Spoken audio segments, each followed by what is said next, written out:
उदारवादी राज्य। तटस्थ राज्य उदारवाद। उदारवाद कानून के शासन का समर्थन करता है। उदारवाद के पिता हैं जॉन लॉक। उदारवाद को 3 भागों में बांटा गया है। परंपरागत या नकारात्मक उदारवाद। परंपरागत या नकारात्मक उदारवाद है ये राज्य के अस्थायी व व्यक्तिवाद पर बल देता है। इसका विकास 17वीं 18वीं शताब्दी में यूरोप में हुआ था। परंपरागत उदारवाद या नकारात्मक उदारवाद के समर्थक विचारक हैं John Locke, Herbert Spencer, Thomas pen, Adam Smith, marks, David Ricardo आदि। नकारात्मक उदारवाद रात्रि प्रेरी राज्य का समर्थन करता है और पूंजीवादी राज्य का भी ये समर्थन करता है। दूसरा है आधुनिक या सकारात्मक उदारवाद। यह सार्थक हस्तक्षेप व राज्य की कल्याणकारी भूमिका पर बल देता है। इसका विकास हुआ था 1920वीं सदी में। समर्थक विचारकों की बात करें तो J.S. मिल, ग्रीन, लॉस्की, मैकाइवर, बार्कर है, हॉबाउस, किन्स, G.D.H. कॉल और टोनी। सकारात्मक उदारवाद होता है ये हस्तक्षेपकारी राज्य का समर्थन करता है और कल्याणकारी राज्य का भी समर्थन करता है। तीसरा है समकालीन उदारवाद। इसकी 2 शाखाएं, एक तो नव उदारवाद या स्वेच्छा तंत्रवाद। ये 20वीं शताब्दी के उत्तरार्ध में उभरा था। समर्थक विचारकों की बात करें तो नोजिक और हेयक है। दूसरा है समतावाद। समतावादी विचारक है जॉन रॉल्स। उदारवाद। उदारवाद का विकास यूरोप में हुआ। उदारवाद का विकास यूरोप में हुआ। पुनर्जागरण, धर्म सुधार आंदोलन, वैज्ञानिक क्रांति, औद्योगिक क्रांति तथा वाणिज्यवाद ने इसके उदय में महत्वपूर्ण भूमिका निभाई। यह परंपरावाद, रूढ़िवाद व सामंतवाद के विरुद्ध एक प्रतिक्रिया व समाज दर्शन है। 1688 की गौरवपूर्ण क्रांति जो ब्रिटेन में हुई थी, इसे प्रथम उदारवादी क्रांति माना जाता है, जिसने लॉक जैसे महान उदारवादी को पैदा किया। फिर अमेरिका में क्रांति हुई 1776 में और फ्रांस की क्रांति 1789 ने भी उदारवाद को आगे बढ़ाया। लिबरलिज्म शब्द की उत्पत्ति लैटिन भाषा के लिबर से हुई है, जिसका अर्थ होता है स्वतंत्रता या आज़ादी। उदारवाद के 3 पक्ष हैं। पहला है एक सामाजिक पक्ष, आर्थिक पक्ष और राजनीतिक पक्ष। सामाजिक पक्ष है वो उदारवाद का सामाजिक पक्ष है। उसके अंतर्गत अंतःकरण व आस्था की स्वतंत्रता होती है, धार्मिक सहिष्णुता व सर्वधर्म सद्भाव होता है और इसमें धार्मिक रूढ़ियों से मुक्ति का समर्थन होता है। सामाजिक समानता होती है। और दूसरा है आर्थिक पक्ष, उदारवाद का आर्थिक पक्ष। इसमें आर्थिक पक्ष में खुला बाजार, पूर्ण प्रतियोगिता, मुक्त व्यापार, हस्तक्षेप, पूंजीवाद का समर्थन, मनुष्य की विवेकशीलता पर बल दिया जाता है। उदारवाद का राजनीतिक पक्ष है कि प्रजातंत्र व प्रतिनिधित्वक शासन का समर्थन किया जाता है, सीमित सरकार का समर्थन किया जाता है और राज्य को एक आवश्यक बुराई माना जाता है।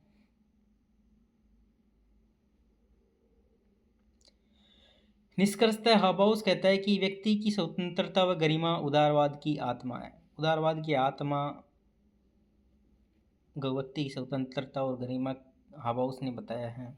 उदारवाद का पहला प्रकार है परंपरागत उदारवाद। इसे नकारात्मक उदारवाद भी कहा जाता है।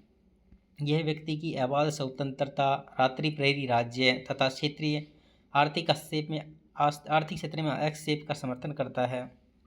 यह कहता है कि व्यक्ति की स्वतंत्रता आबाद होनी चाहिए और राज्य केवल रात्रि प्रहरी नहीं होना चाहिए, मतलब रक्षक होना चाहिए केवल, और राज्य आर्थिक क्षेत्र में हस्तक्षेप नहीं करना चाहिए। यह वैज्ञानिक डार्विनवाद का समर्थन करता है। वैज्ञानिक डार्विनवाद को सामाजिक क्षेत्र में लाने का श्रेय हर्बर्ट स्पेंसर को है। हर्बर्ट स्पेंसर ने कहा कि कानून तो एक पाप है और कानून बनाने वाला पापी। स्पेंसर ने कहा कि योग्यतम की उत्तरजीविता, जिस प्रकार डार्विन कहता है ना कि जो ज़्यादा बलशाली हो जिंदा रहेगा, उसी प्रकार स्पेंसर भी सामाजिक क्षेत्र में कहता है कि जो योग्य है वह जीवित रह जाएगा। स्पेंसर कहता है कि राज्य को सीमित दायित्व वाली कंपनी स्पेंसर ने बताया है। फ्रीमैन कहता है कि वही राज्य अच्छा है जिसका शासन सबसे कम हो। ऐसा राज्य बहुत अच्छा होता है जिसका शासन बहुत कम होता है। परंपरागत उदारवाद समतावाद की बजाय स्वतंत्रता पर बल देता है। तथा स्वतंत्रता, समानता, न्याय तथा अधिकारों की औपचारिक स्वरूप का समर्थन करता है, तात्विक का नहीं। अर्थात स्वतंत्रता, समानता आदि में राजनीतिक व वैधानिक रूपों का समर्थन करता है, आर्थिक व सामाजिक का नहीं।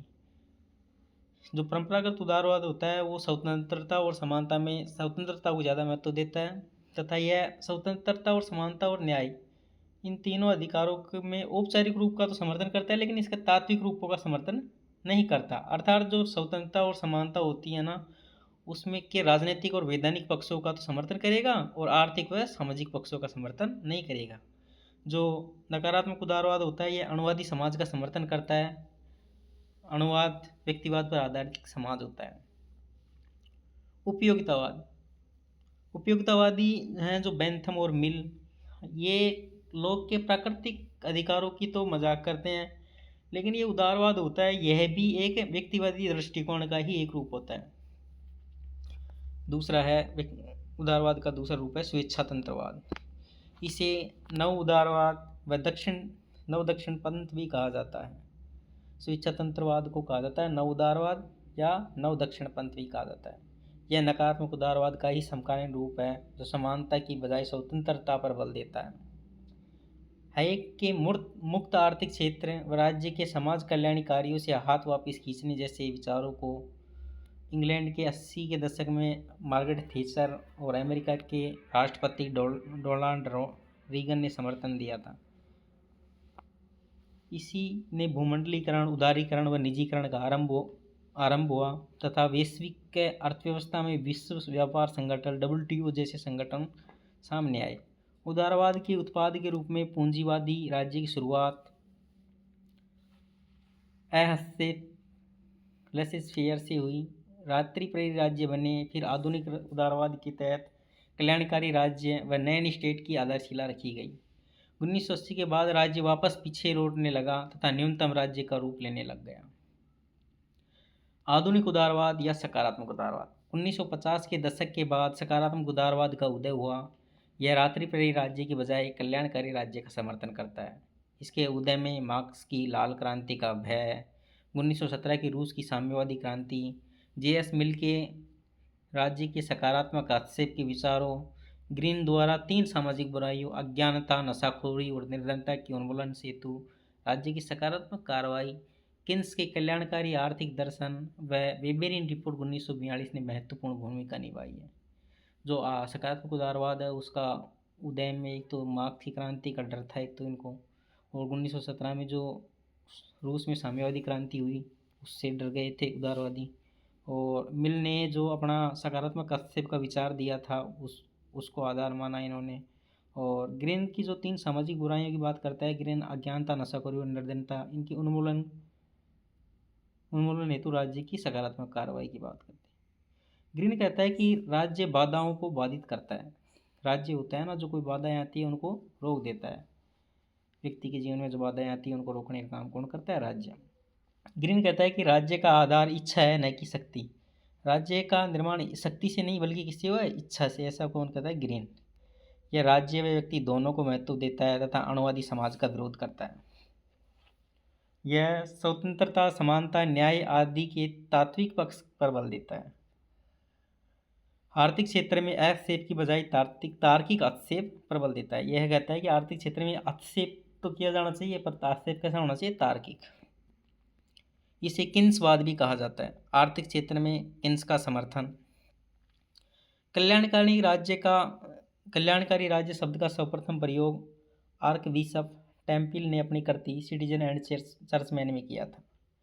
कल्याणकारी राज्य शब्द का प्रयोग टेम्पिल ने अधिनायकों की सत्तावादी राज्य शब्द के विरोध में किया था।